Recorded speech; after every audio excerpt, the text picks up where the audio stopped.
the definition of adoption? Anybody? Normally I have giveaways, so. It's on the slide, just in case.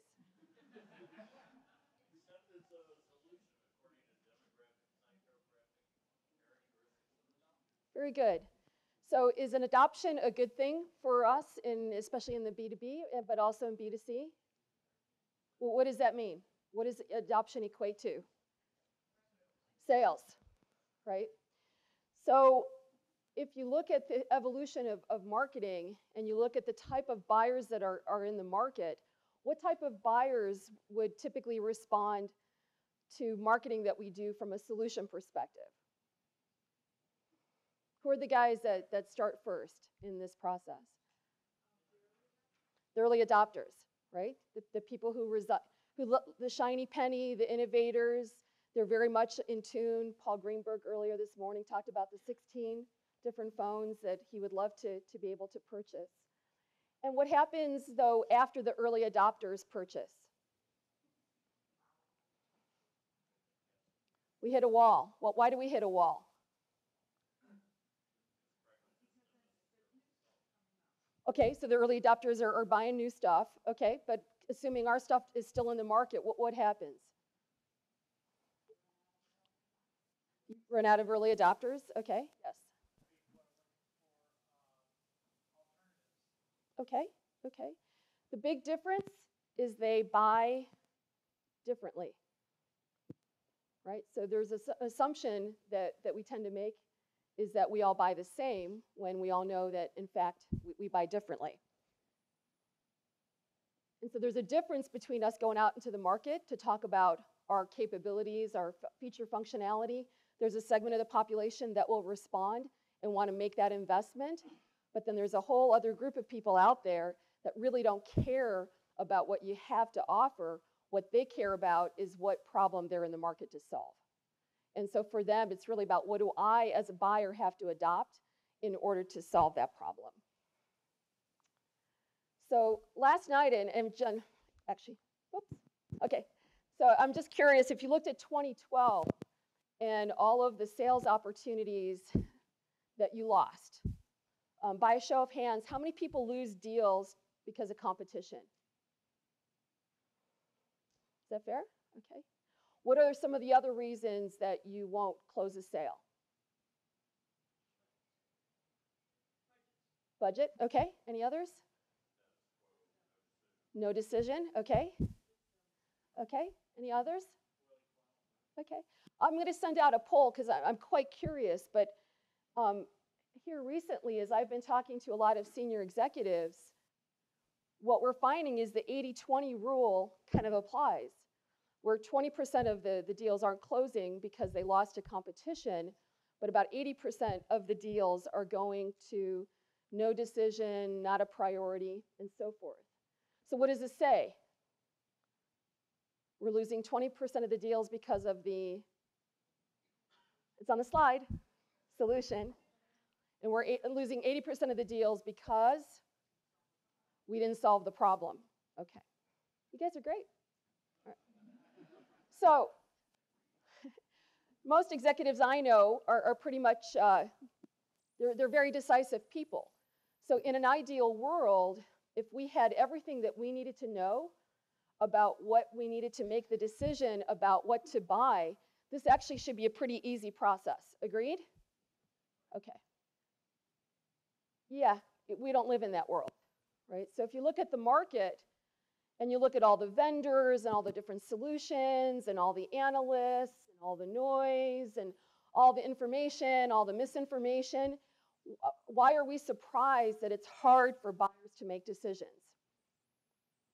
Right? And so, and think about in your own company, even if you all agree that you're going to fix this problem, our perspectives about the problem are quite different. So although we're trying to solve the same problem, the way that we approach our research and the education can be quite different. So how do you know if you have a buyer adoption problem? So if you're a seller, here are some of the things that you may be seeing in your business. Now, this may be caused by other problems that you may have, but fundamentally, This is what we're seeing from the members of the Social Executive Council. As a buyer, we also have a buyer adoption problem. And I'm going to share this quick story. One of the executives that I talked to basically shared with me that they just made an investment in marketing automation.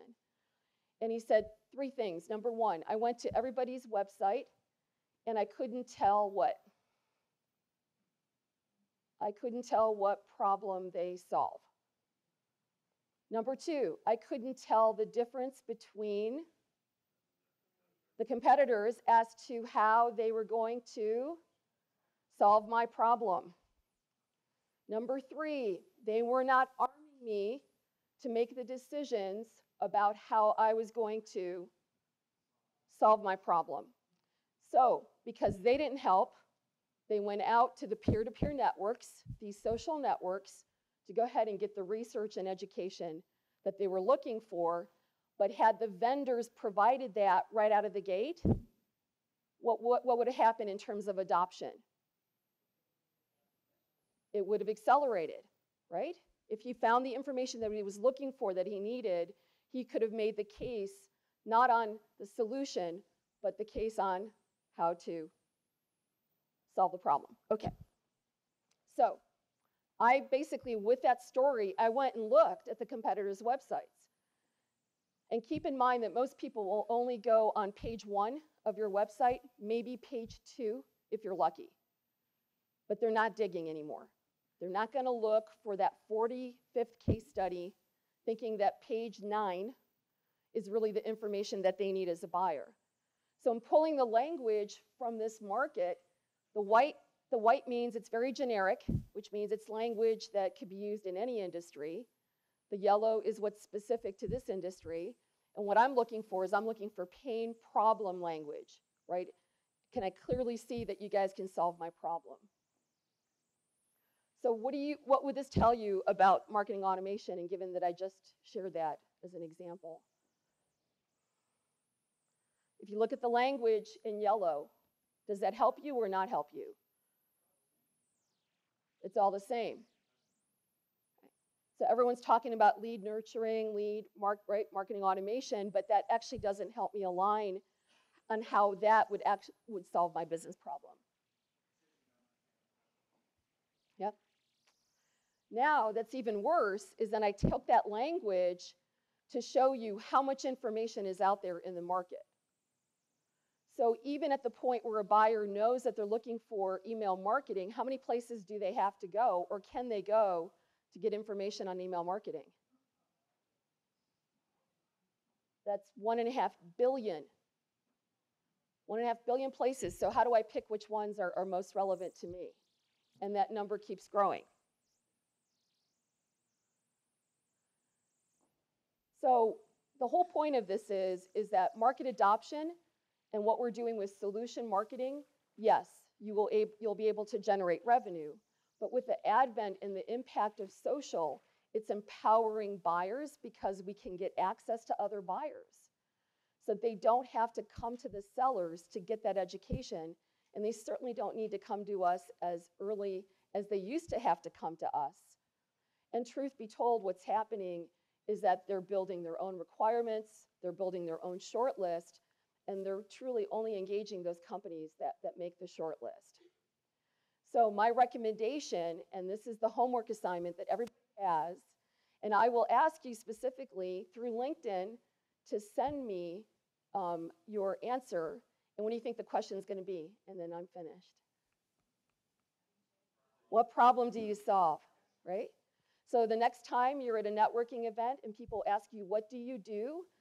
I would ask that you flip it around and say, what problem do you solve?